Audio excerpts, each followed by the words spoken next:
Hello, everyone, and welcome back to another episode of the TB&J podcast. Across from me is my co-host, Troy Brittingham. Oi. Oi! And Cunt! You're fucking Jeff Ackham.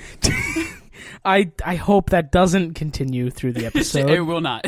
Okay. I heavily debated if I was going to do it then. Yeah. Special announcement from me, podcast host.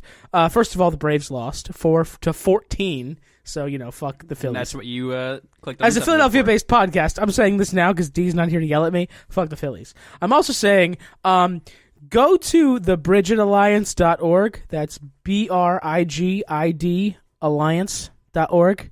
And help those people out because they're really good people doing a really good thing right now in this country that claims to be about freedom but is very much not. So, yeah, do that. Thank you. On the show. TB&J!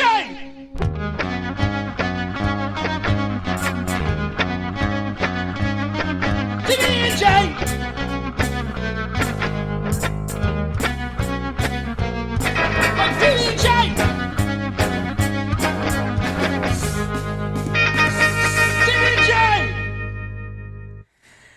So we just saw the latest episode of The Boys. It's called The Candle something long title. Doesn't matter. It was the pendulum episode. So many shoes just started I don't know if shoes started dropping, but like shit has started hitting the fan, I'm gonna say. And a lot of left turns are happening.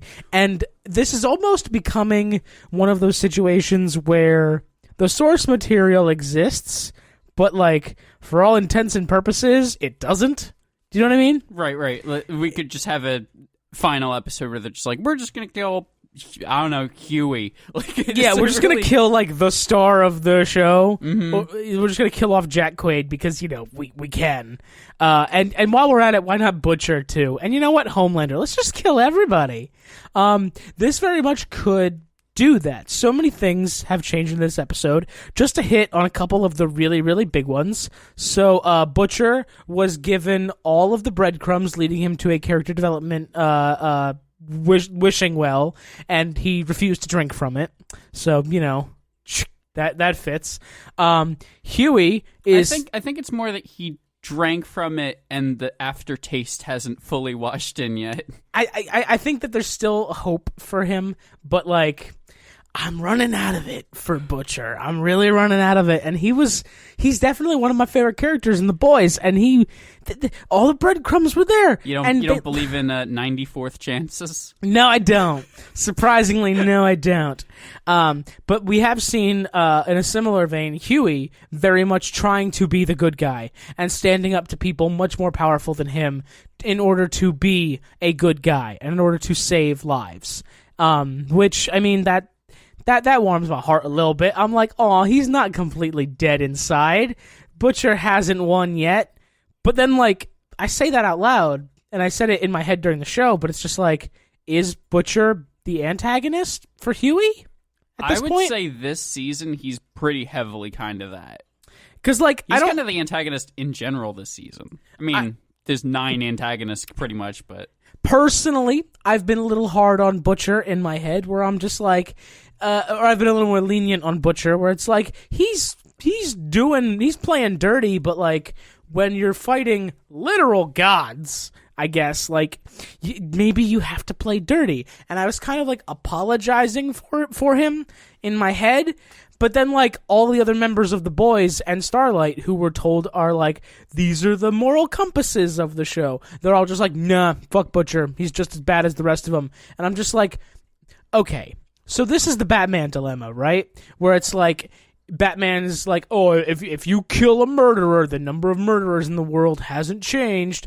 And I'm like, yes, killing people is wrong. But, like, these are superheroes literally murdering people and getting away with crimes. How are you supposed to take them down when they're fucking revered, by the entire fucking world? When they're Paul Revere and they're riding to Concord saying the British are coming. And it's the worst Assassin's Creed mission of all time. Did Revere ride to Concord or from Concord? I don't know. I think it was from Concord to Boston. We're neither of us are here. Or Boston Concord. It's a movie podcast. Either way, doesn't matter. Paul Revere only rode like fucking 6 miles or something, but then there was like 2 other riders that ran like the entire length of Massachusetts. So I mean, Revere only is famous because that fucking Wadsworth Longfellow poem. Anyway, doesn't matter. I have a deep disdain for Paul Revere.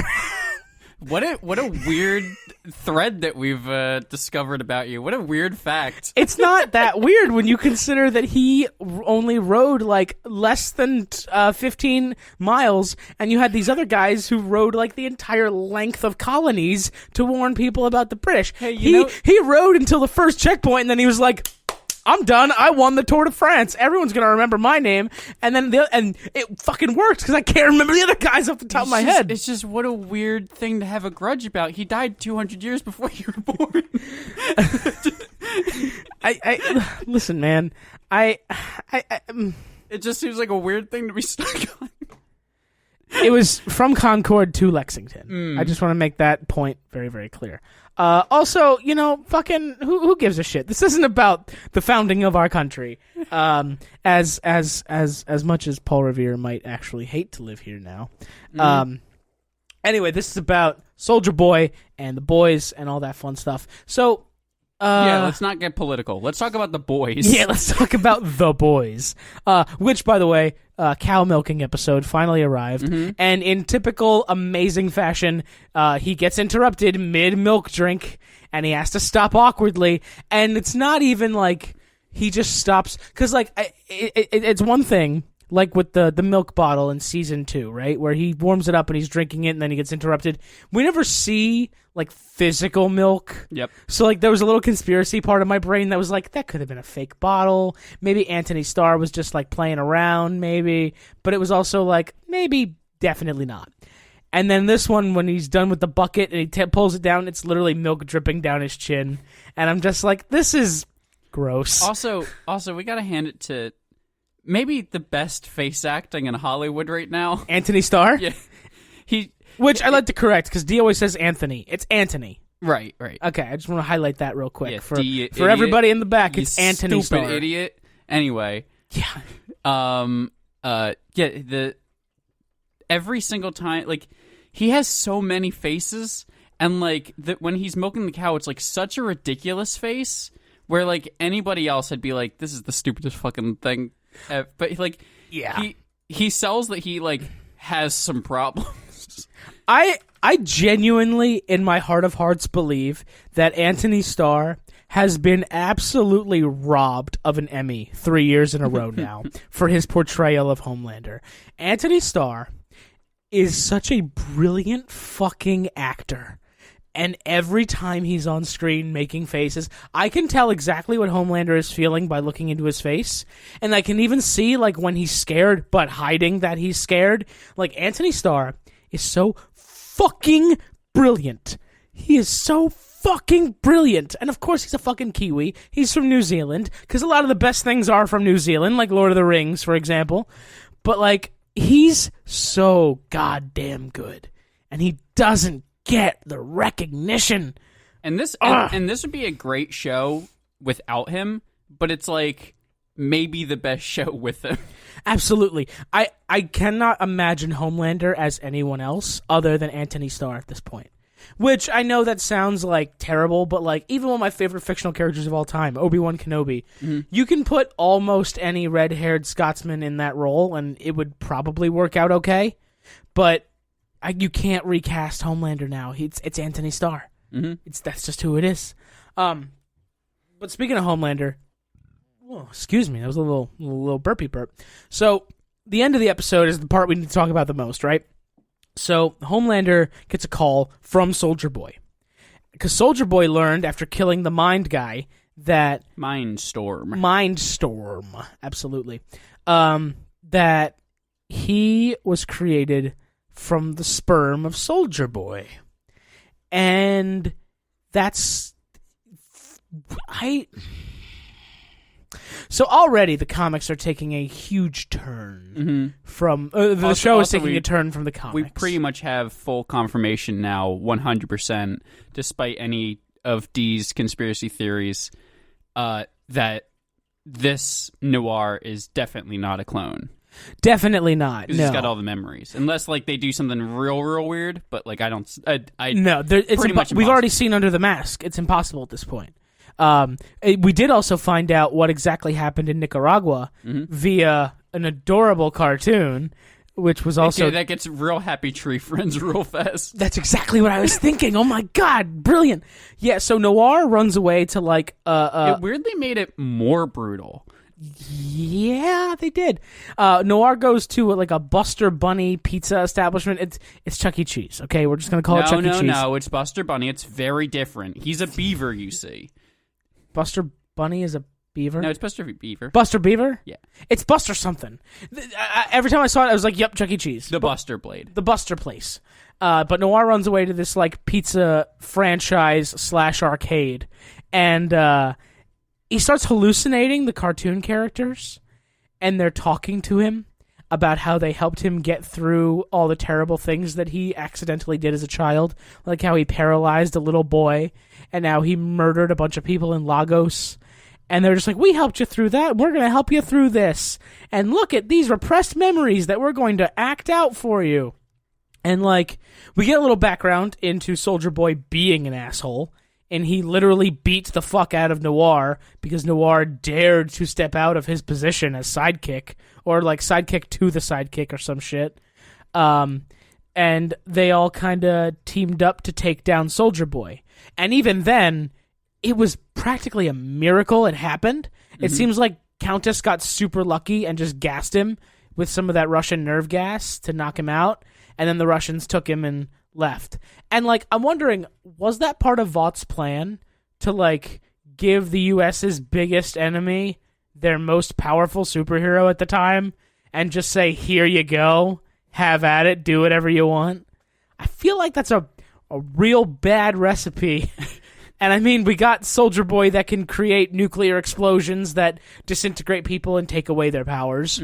So, which we did hear in the beginning of this episode, as an aside, the heroes that survived Herogasm that were in the blast radius do not have powers anymore. Yes. So that is Love Sausage out, and I don't know who else survived. Which, but... again, once again, Love Sausage is basically dead.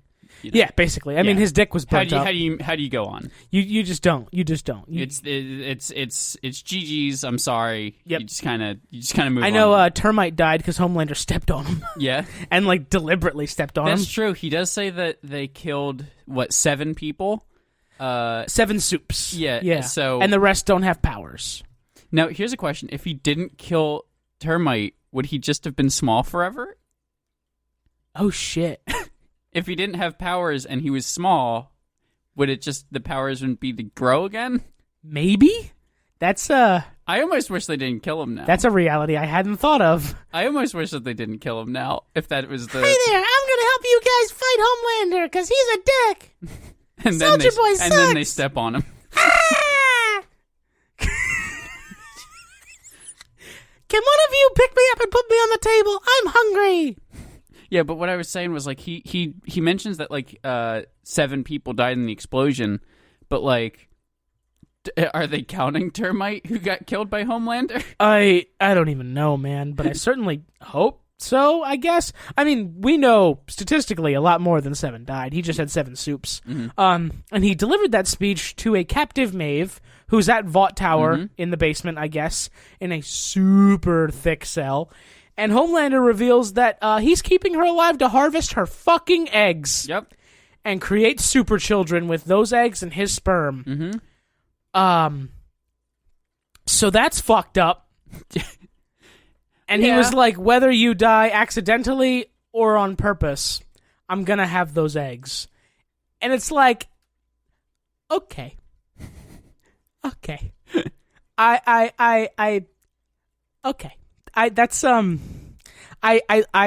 don't have words for the level of uncomfy that speech made me. Oh yeah, I was pretty severely uncomfy, and also maybe the worst time for that episode. Yeah, the country sucks, man. Vote. Fucking vote, please, all of you, in November. Just fucking vote, please. I'm begging you, as an American, please vote. So Homelander's gonna make an army of super children I guess. He's just gonna wank into a cup for like a day and then just like have the Vought scientists mix it with some eggs and create super children the way that they did with Soldier Boy and creating Homelander. Oh god, I'm so grossed out. Children? Do you think about super children, or is he just like, I'm just gonna make one better than Ryan? I think that's a good point. So I'm wondering if, because Homelander is worried about someone being better than him. Yeah. And he says that if a child he made between him and Maeve would be twice as strong as Ryan, because Ryan is half human and half soup. So it does beg the question, would he only make one, or would he make more than one? Because, like, I don't know, man. It's weird. Because, like, they don't age the same way, or at least some of them don't. Right. So, like, he could be around for a long time, and he might not even care about having, like, an heir or, like, others, because they might just be a threat to him. Mm-hmm. The same way that, like, Kronos ate his children in the old myth. I weirdly think, and we saw some of this with Ryan, even though he was the worst dad. In the top 5 worst dads, there's some pretty bad dads in this season. In the show in general. Oh, I thought you meant, like, in the world. I was going to say, like, I mean... Well, he doesn't crack top 10. Well, first, there's mine. I'm kidding, Dad. I love you. I know you listen sometimes. He does shoot laser eyes, though.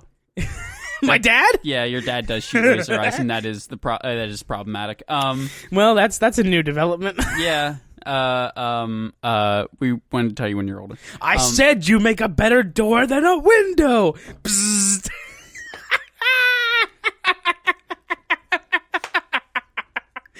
I made myself very, very tickled. Anyway, continue. What was your point? But like, I have a feeling that like even if it was somebody stronger, I feel like Homelander, in his weird sort of like no daddy trauma, the opposite of daddy issues, like. I feel like he would try to be a good dad. He's just a really fucking bad person. Yeah, absolutely. Because he does try that with Ryan for a little bit. So I think that even if he's like, this kid's stronger than me, I feel like he's like, yeah, but he's my kid. So he's like... But he does that thing that you mentioned about the daddy issues. Mm-hmm. So, like, he wants to be a dad to Ryan as long as Ryan has powers and is interested in them. Yes. But when Ryan says no, Homelander loses interest fast. Mm-hmm. And he's just like, well, if you don't want to be like my son, I'm going to make you. And if I can't make you, then I'm just going to be done with you. Like, I don't want to deal with you. Mm. It's like a dad who has a kid, and it's just like, you're going to play baseball because I tore my Achilles and couldn't play baseball. And the kid's like, I don't give a fuck about baseball. And the dad's like, I'm going to make you give a fuck about baseball. Like, that's what it feels like. Right. I knew a lot of those dads when I was a kid. I knew a lot of kids growing up, friends of mine, that were like, I have to go to baseball. And I'm just like, but you fucking hate baseball. And they're like, yeah, I know. Yeah, but I have to go to baseball. It's the love of the idea of the kid rather than the love of the kid. Exactly. So I'm wondering, like, how much of this poison is actually going to happen and trickle into these kids. But also, like, if Homelander makes some kids and they manage to not get stuck at Vought Tower, we got some future weapons. And maybe we could have, like, an actual Kronos thing where he eats his kids, but Zeus escapes, and Zeus gets his other siblings out, and then they team up and kill Kronos. Or you have a season 4, 5, maybe 6, and you're just like, this is the season where Billy Butcher has to decide if he wants to kill children. Oh, which I was gonna say, which I don't think this show will do, but I don't know. I thought it in my head, and then I said it out loud, and I went, it's a possibility. Oh god, can we talk about how like everything Homelander does is just Trump 2.0? Mm-hmm. Like. But that's another thing with Anthony Starr where like he is like he's always kind of been a Trump analog in this show. Season 1 we were talking how he's a little bit more George Bush-y, and then into like basically Stormfront is his progression into more of a Trump figure. But he does still draw a line at Nazis. And I'm very glad that the show is like, we're going to be political, but Nazis are still bad. Well, it's weird because he like draws a line at Nazis, but at the same time, he like weirdly kind of just like looks past it and then kind of gets real into eugenics. Like he takes the things that he likes from it and he's like, yeah, but the rest I don't care about. Like he picks and chooses a lot of the stuff. That sounds oddly familiar. Don't know what you're referring to. But I'm just gonna. On an unrelated note, Troy, when's the last time you went to church, buddy? Exactly. Moving on. Every Sunday. No, but every Sunday I'm on my knees. That was a little slow, but I could have. I forgot how loud that one is. It actually, so behind the scenes, I actually edited that down a lot. It did sound a little bit better. I edited it down a lot so it doesn't break like the cap of the volume. It's not going to peak any levels or anything like that, but it is like just loud enough that if I don't remember to turn the volume down. It breaks your brain because it's a recording of a peak. But yes, it's a recording of something that sounded really bad, but I turned it down, so it's quietly really bad. I'm a good audio engineer. This episode puts so many things in motion. I feel like Mousetrap, and someone just landed on the cheese, and now I have to like push the ball. And this episode was just watching the trap start moving, and then it was like, and then someone just like in the middle of it just like pulled the ball bearing out and was like, no. Now you gotta wait a week before we put it back. And I'm just like, but I don't want to wait a week. Every one of these episodes, I'm waiting for one character's head to just explode. Like not necessarily even like that, like head pop, but like I thought Homelander might get a bloody nose this episode because he certainly pissed off Newman twice, and the second time he did it, he was choking her out. But she bargained for her freedom there. She said, if you help me get Bob elected, I will help you. And she flashes this yellow carbon copy paper to him. And all he says is, where did you get this? That's the last we see of it. So there's something with that piece of paper. And I don't know what it is. It's a drawing of dick butt. Yeah. Also, can we talk about A-Train not being dead? A-Train's not dead. I knew he wasn't dead. You were the only person who thought that. I'm the only one who thought he wasn't dead. Mm-hmm. I remember. On this podcast, at least. On this podcast. In the world, I'm sure I'm not. But I knew A-Train wasn't dead because I just fucking knew he wasn't dead. His death was too his heart's stopping. But it's like, well, yeah, but like, he's also a superhero and this is a TV show. Like, Superman's died a million times. It's fine. He'll be back. And guess what? He's back. And he's back with Blue Hawk's heart. They transplanted the terrible racist from Trenton's heart into the black guy. Which makes you racist. That's how it works. It's like... I don't think that's how racism works. I think it's more a product of your environment. Nope, it's all the heart, actually. I mean, metaphorically, maybe, but not physically. It's the blood that it pumps, actually. It becomes racist. Is that... Yeah, that's true? That's actually factual. It's scientific. Do your own research. I imagine blue blood cells just... that's true, because blue cells go into the heart because they're unoxygenated, and red cells come out. So the heart might make you racist. Blue Hawk, it's all adding up. Oh my god. I need a sound clip I can play for when someone says something conspiracy theory. I can just be like, ooh. We had the X-Files thing for a while. I don't think it's on this new soundboard. Well, that's because the old tablet died and I had to get a new one. So, yeah, they don't need to know about that. I mean, behind the scenes. This is the nitty-gritty that they tune into TB&J for. I'm sure. Troy, what do you think is going to happen in the next episode? So, is it going to be Homelander and Soldier Boy teaming up? Or is it just going to be real bad dad stuff again? So... It seems like team up. I feel like Jensen Ackles does not live past the end of this episode. I feel like Soldier Boy has to die. There's no way Soldier Boy goes into season 4. Or if he does, it's with some crazy fuckery. I feel like they're really hyping up Black Noir. They are, but I feel like Noir is going to die. Noir can kill him, get killed. So the whole thing with Noir is because he was leading the anti-Soldier Boy movement. But Soldier Boy, when he was talking to Mind... what's his name? Mindstorm. Mindstorm. What a fucking stupid name. He was talking to Mindstorm. Mindstorm told him all the bloody details, literally, which we also learned about in details. Oh my god. Which we also learned about in the Happy Tree Friends cartoon in the Chuck E. Cheese pizzeria, where Noir... It's Buster Beaver, please. Please respect Buster. Buster Beaver. Vought said that they had a new Soldier Boy. It was going to be more powerful, and he can fly. So we are going to take him, and he'll be the new face of Vought. We want Soldier Boy to kind of go away. We're going to do a rebranding. We're going to have a new mascot. and Noir helped them do that by helping lead all of the payback team against Soldier Boy. They kicked his ass, the Russians took him away, whatever. But Soldier Boy knows that Noir kind of led the payback team against him. So Soldier Boy is out for blood against all of Payback, as we've been knowing, but also specifically Noir, because now he definitely blames Noir for all of this.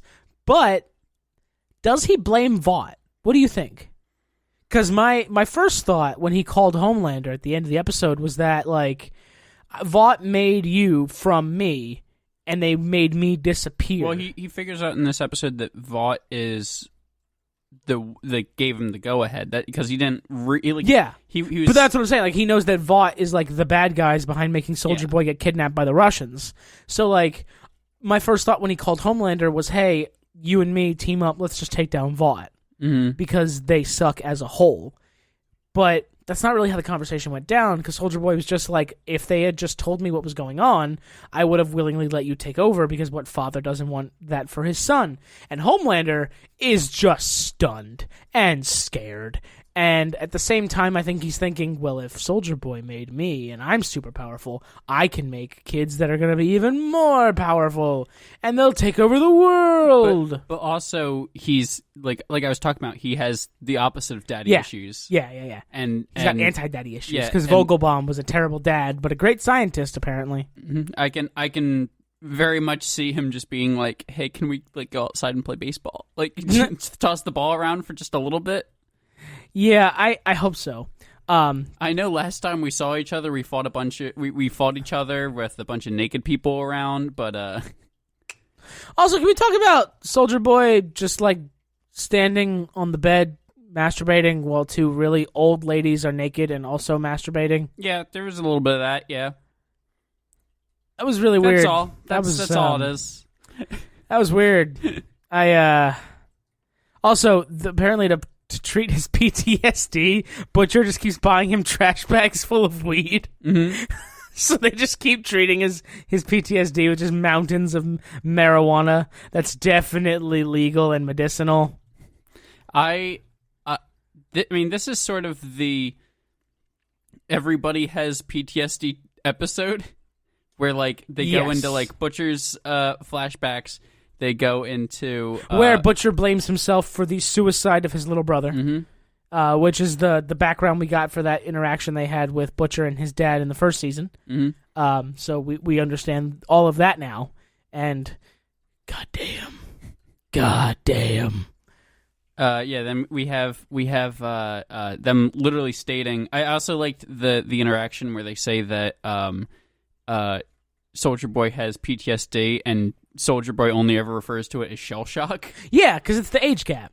Because he stormed Normandy. No, he didn't. That's a load of shit. He was on Normandy 2 weeks after D-Day for the photo op. Like, and I think in our heart of hearts we all knew that, because there's no fucking way Soldier Boy was actually on the beach at D-Day. But, you know, and Huey tries to tell him that, and he just, like, slaps him, and he's just like, I warned you. And I'm just like, well, you did warn him. I guess that's fair. And then you have Noir, who's having, like, literally a whole deal, just a whole thing. Yep. And we have Maeve, who's imprisoned against her will and still considers this one of the best days of her life because she saw Homelander scared. How is everybody still alive so far? Because you can't just... They're alive because of the public implications it would mean if they were dead. No, you can't... I understand all of that. I just mean in 7 episodes, like, every single time I see 2 characters and, like... Not everyone's alive. Blue Hawk's dead. Yeah, but Blue Hawk, you know... Love Sausage is as good as dead. As good as dead, yeah, no. The TNT twins are dead. Yeah. Crimson Countess is real dead. I mean, like every time I see, like, Frenchie and Kimiko, like, have a conversation, Kimiko. I'm just... Kimiko. I just said it too fast. But anytime anybody's talking to anybody, I'm just like, oh, and then a laser beam shoots through their head and then they die. Like, like the whole season has me tense, and I'm just like, episode 8 has to be bloody, right? Like, if you think about episode 8 of last season, and then this season there's like more tension leading into it. Like they're killing like one major character is at least not making out. Yeah, they have to, right? And then we have the other big thing that happened was Kimiko got Annie to go get her regular Compound V, and she took it, and now she's a soup again with the same powers.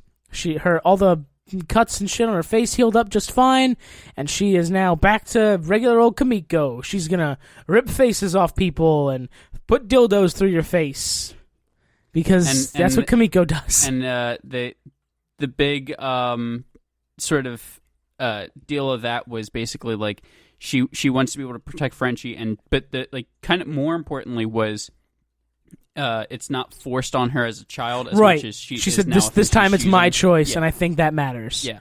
So and she also states the same point they've been hammering home, not as bluntly, but very bluntly in this episode. The V doesn't make you better or worse; it makes you more you. Mm-hmm. And Kimiko is a very good person, so she thinks the V will help her be a good person. Butcher, not so much. He's a bad guy. He kinda. He's complicated. But the V, I don't know, because like after Huey got punched by Soldier Boy, he lit his eyes up, and I was like, oh shit, are you gonna hit Soldier Boy? And then he didn't, and I was like, okay, I can maybe see it, because like you kind of still need Soldier Boy to help you kill Homelander. He's the only thing we know of that can remove somebody's powers. So you know we'll hang on to him. But then later, Annie calls him, because while she's in the tower, she's like, oh, Temp V will kill you in 3 to 5 doses. How many have you guys taken? And he's like, oh, a couple. And it's like, all right, well, we know they've taken at least 3. Mm-hmm. I think maybe 4. Well, Butcher had the one with gunpowder, and then Crimson Countess, and then Herogasm. Yeah, Huey. And then this one, so that's 4. Yeah, Huey was Herogasm, Russia. Russia. Oh God. So God. Butcher's at like 5 already. Butcher's definitely at 5. Butcher's dead. So all right. Speed round. You have what's your list of characters that die before the end of season? Before the end of the season. I guess next episode. Here's my prediction. Okay. I don't think either of them are going to die. Sure, because they seem like the 2 safest characters. Here's the thing. I think Butcher's brain is fucked. I think Huey's brain is fucked. Mm-hmm. And I think there's a slim chance Huey or Butcher or both die from this Temp V. I think there's a greater chance Annie saves their lives by giving them regular V. Mm-hmm. And they just become superheroes. And once they have the regular V in their system, it heals them up. And now they're no longer going to die. Yep. And I think that's a really good, like, Deus Ex Machina to throw in there. Like, they're not going to die because now they're regular superheroes. Yeah, I'm just like, as much as I don't want that to happen, I have a feeling it's what's going to happen to keep them alive. It has to. Unless... Well, they also get in the comic books, they get superpowers way earlier, and it is just feet, right? I don't remember because I didn't read the comics. Mm-hmm. Funny enough, I own Herogasm. Which is everything you think it is and more. Mm-hmm. Like, there's my favorite bit. I was flipping through it, and Soldier Boy's getting out of bed after having sex with Homelander, and he's like, "What we just did isn't gay, right?" And Homelander's like, "How could it be gay? You're Soldier Boy. I'm Homelander. As American as apple pie and baseball. We're fine. Nothing gay here." And Soldier Boy's like, "Yeah, you're right." I have a sinking suspicion that's not going to happen in this show. You don't think they're gonna fuck? I don't think so. You don't think there's gonna be some weird daddy-son incest? Listen. It's not impossible with this show. Don't think they're gonna do it. Oh my God! How funny is it that Jensen Ackles is 3 years younger than Anthony Starr? Anthony Starr was born October 25th, 1975. Ackles was born March 1978. They're like 2.5 years apart, and Jensen Ackles is younger. I find that hilarious that he's playing his dad. Oh, God, that's so funny. Some real Marty McFly shit. Yeah, for real. For real. I am curious. Huey, the boys. Let me just see. Huey Campbell, the boys wiki. I mean, I don't know if he actually does get powers. Oh no, this is all just about the show. Comics are separate. Is it? I don't remember. I think it's regular V in the comics. I don't think there is a temp V. I think there might be because I think that they use it in Herogasm, don't they? For Oh, you know what? You're right. Mm-hmm. You're right. Temp V does exist, and I think the boys in the comics took regular V. Yeah. I'm not entirely certain, but they do give temp V to the hookers and stuff, so they don't get actually destroyed. Yeah, and it seems maybe less will kill you. Yeah. Who are your dead characters? Dead characters.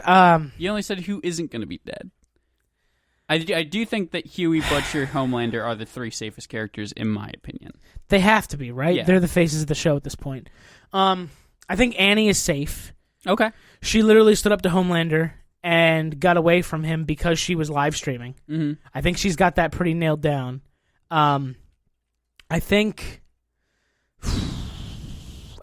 one of the non-superpowered boys is in trouble. Either Frenchie or Mother's Milk. I think they might be in trouble. Maeve, I don't think she lives through the end of this season. Maeve has also gotten collectively 10 minutes of screen time, maybe, in this entire season, which sucks because I love her character so much. And I love Dominique McElliott. She's such a great fucking actress. She's really good as Maeve, and I don't see her on screen very often. It sucks. Put her on more, Eric Kripke, just to make sure you knew what Eric I was talking to. But no, I don't want to say nobody dies, but I don't think anybody dies except maybe Noir. What about Noir's probably toast, and if there's anyone left from Payback, they're probably toast. But I don't think there is. I think that was it. And do you think Soldier Boy makes it in the next season then, or you said that he's there's a chance, but I don't think it's very big. Right? Because I mean, Homelander has now denied Soldier Boy's existence for so long that if Soldier Boy were to exist, he would just be a fraud. And he can't have that. His image is his most important thing. So I think that he might have to kill Soldier Boy for the sake of his own image. Or he can just admit he was wrong, but that's not going to happen. God damn, it's so bizarre that things are so tense leading into the final episode, and yet so many characters probably have plot armor that I'm hesitant to say anybody's going to die, honestly, except maybe Black Noir. Mm-hmm. I'm really hesitant to say anyone's going to die. But that's even with nobody dying. I'm so excited for this next episode. Mm-hmm. Even if nobody dies, I want to see how it all plays out. I want to see what lines get drawn, who's on whose side. You made the analogy between the Avengers, where it's just Butcher and Huey all by themselves versus Frenchie, Kamiko, Starlight, and then you've got Homelander and Deep versus literally everyone else. Mm-hmm. Well, I don't even know where A-Train stands. A-Train is still in the 7, so it's A-Train, Deep, and he also sells out Supersonic, so he kind of wants to be on Homelander's side, but he doesn't give a shit about him. Yeah, he's the same position as Deep, where it's I hate the guy, but I'm going to do everything I can to make him like me. And it's but why? Why are you like this? Why? How stupid are you? I'm sorry, he's got a very formidable intellect. Mm-hmm. Yeah, I was going to say states. that we do need to talk about the Deep a little bit. The Deep wants to introduce other partners into his sex life with his wife, and when he pulls out the other partner, it's an octopus, because of course it's an octopus, and she says no and leaves, and she's just where are you gonna get without me? And he's like, I'll be fine, I'm gonna be great. And I feel like this is really setting up the Deep to have another massive fall and just do something really fucking stupid. I do love that Deep is... First off, I love that the Deep's name is Kevin. Yeah, his real name is Kevin. I don't know if it's been a reveal yet, but it seemed like a reveal to me that his name was Kevin. Two... He looks like a Kevin. Mm-hmm. Like I said at the episode, I said he's the most Kevin that's ever Kevined. But also, I love that he's fake. He's fake woke. Where he's first, she's like, you want me to fuck a fish? And he's like, first off, mollusk. And then she keeps calling it, and he's like, please, she, correct pronouns. It's like Deep. It's like Deep. You're a monster. Deep, you're actually a monster. You have no right being this kind of woke. I mean, like, I guess props for trying, but also like, don't rape people. Well, that's the whole thing with Deep is he's like constantly trying, but he's just so dumb. He's just so dumb. He's just so dumb. He misses the forest for the flowers, or whatever the fuck the expression is. The forest for the trees, the garden for the flowers. It reminds me of season 2 where he's trying to rebuild his image, and he walks over to it's like the boys are being boys commercial or whatever, and he sees the kid push him in the locker. He's like, "Knock that off, you two," and then he continues walking down the hallway. And doesn't do anything. Yeah, I'm just like, what? He's just gonna go back to punching that kid as soon as you leave. God, Deep's so fucking good. The Deep is so fucking stupid, and I love watching him just be stupid. My new take is the Deep is the safest character. I think that he definitely can't. That nothing can kill the Deep. I think that he makes it through this whole show. He might be the leader of the 7 by the end of this. For all we fucking know. Oh my god! Could you imagine if like season 5, 6, whatever they end on, like my money's on 5. Like yeah, that's probably what I would do. But like. Homelander's dead, Maeve is dead, A-Train's dead, Noir's dead, maybe Annie's dead, or Annie just leaves if like you want to have a happier ending. Like, there's just no 7, and then you have somebody building up the new 7, and it's only the Deep building up a new team. That would work, because the Deep is so dumb, he wouldn't know he's a puppet. Mm-hmm. And then Edgar could have, like, his ideal puppet back in charge of the 7, and he can go back to being his pharmaceutical company that happens to be working with superheroes. Oh god, the Deep is so fucking stupid. Speaking of Edgar, I was gonna say my pick for characters that are definitely dead this season. I think Newman dies somehow. Newman might die. I think that's a valid one. I think the episode definitely ends with the election, or it happens in that episode where Bob becomes president. And I think there's a scene between Bob Singer and Stan Edgar, maybe. I think Edgar might be toast this season. Also a possibility. I think if he is toast, he's going to know it's coming. And he's going to be, like, super calm about it. And it'll that's my thing about Giancarlo Esposito, is that he's really good at playing a very particular villain. Mm-hmm. And that's kind of the only thing I've seen him do. Not saying it's the only thing he can do. It's just the only thing I've seen him do. They write a character for him a lot of the time, I think. Yeah, like in Breaking Bad, there's this wonderful scene where he kills this competitor of his that he's forced to play nice with for all these years by making them all drink poisoned tequila, and he takes a shot himself.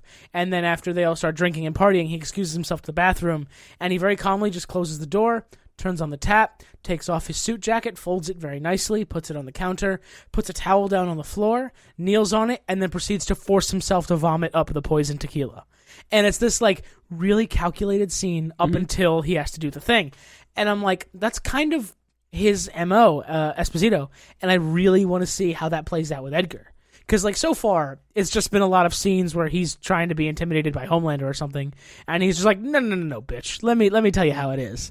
And then Homelander leaves with his tail between his legs. Even when Edgar was, like, forced out of Vought temporarily or permanently at this point, like, he didn't give a shit, really.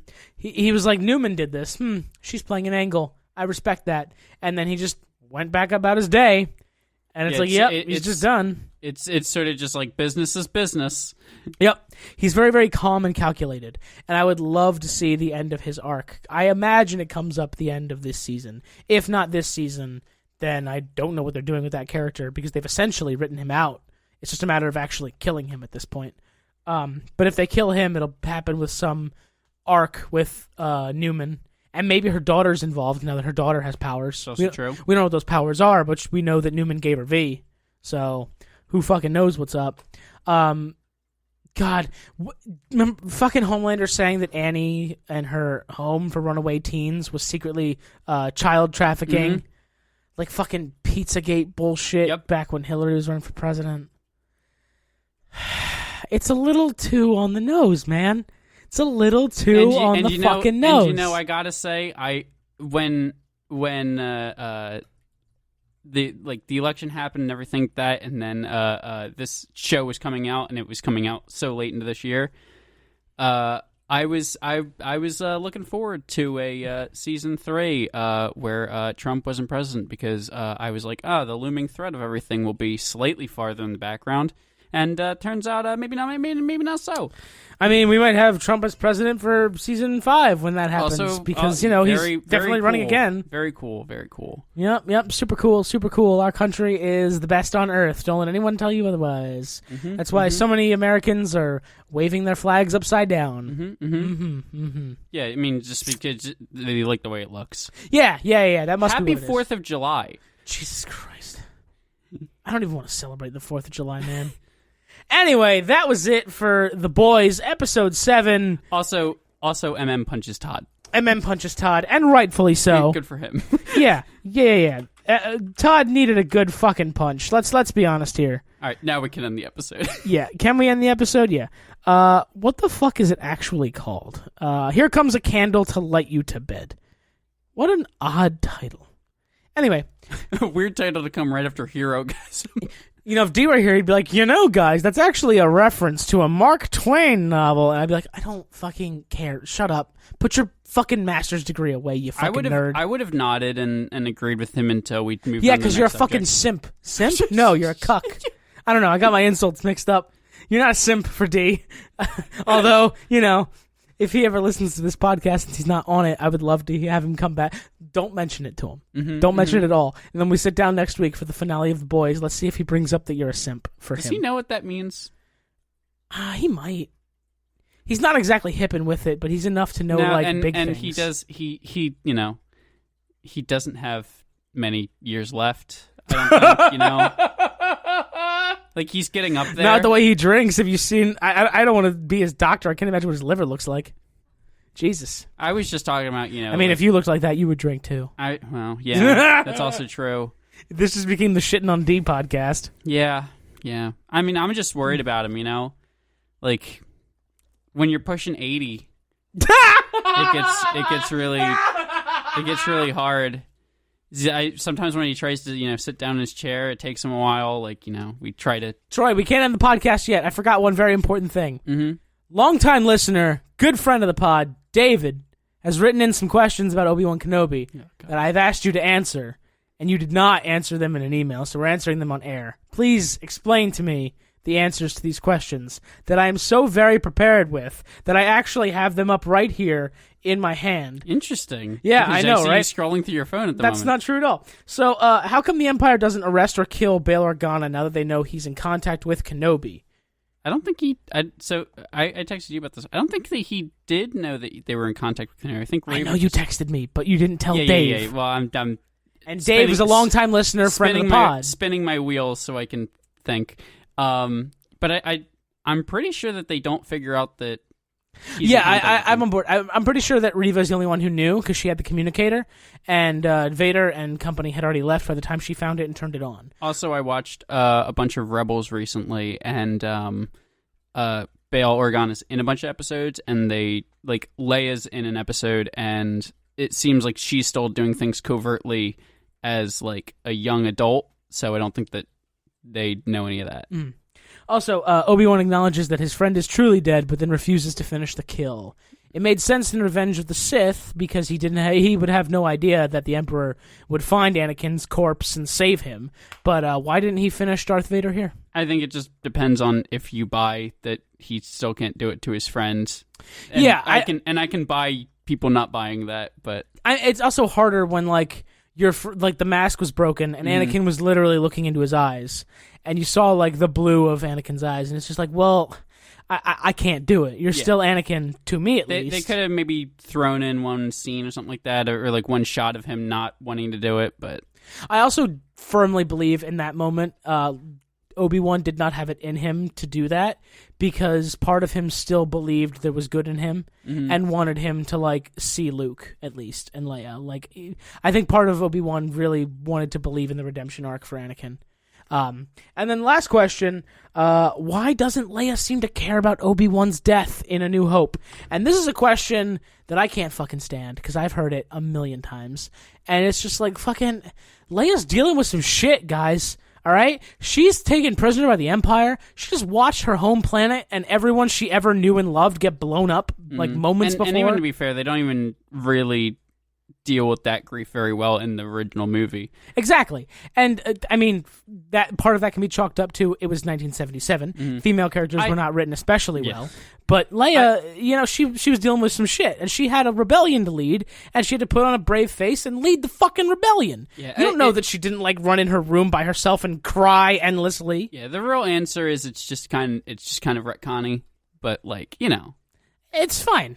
It's Star Wars stuff. I can understand people can cry in private. Yeah, I can understand somebody having a problem with that in the full hindsight, but it's just a almost 50-year separation is what the actual problem is. Exactly. Dave, I actually don't know if you listen to the Boys podcast, but if you do, there's your answers. The podcast. That's actually when we do a lot of exercise and we get really, really big. That's called the podcast. Yeah. Can we start the podcast? I'm not going to work out that Neither much of us now. have beach bodies, man. No. I've got a beached whale body. D does want me to get big. D wants you to get so fucking swole. He wants you to like crush a watermelon with your thighs kind of big. He wants you to be fucking swole. Go for it. I don't think I will.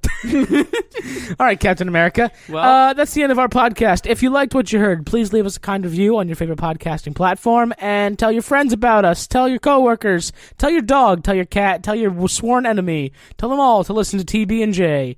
And if you tell 2 friends, then they will tell 2 friends. And those 2 friends will tell 2 friends. This is an MLM. I didn't want to spoil the illusion, but yeah. It's a multi-level media scheme because we are a podcast. Okay, and we're also on YouTube, so technically video, even though it's just a still picture that doesn't move. So, technically, multimedia. So tell everybody you know, and make them... Also, on a more serious note, would you like to plug the charity once again? Oh, yeah. The awesome one. The ones that's helping women across the country. That is Brigid Alliance, BRIGID Alliance.org. Donate if you can, and if you can't, spread the word, because women in this country need your fucking support, because apparently they're not considered regular people with rights, and that's, disgusting. I mean, Homelander's gonna harvest Maeve's eggs, so I mean, if you wanted a fucking analogy, there you go. I wonder if Kripke was like sitting there as this episode came out and as Roe v. Wade got overturned. He's like, "Ooh, we just got it." This one might be a little too uncomfy.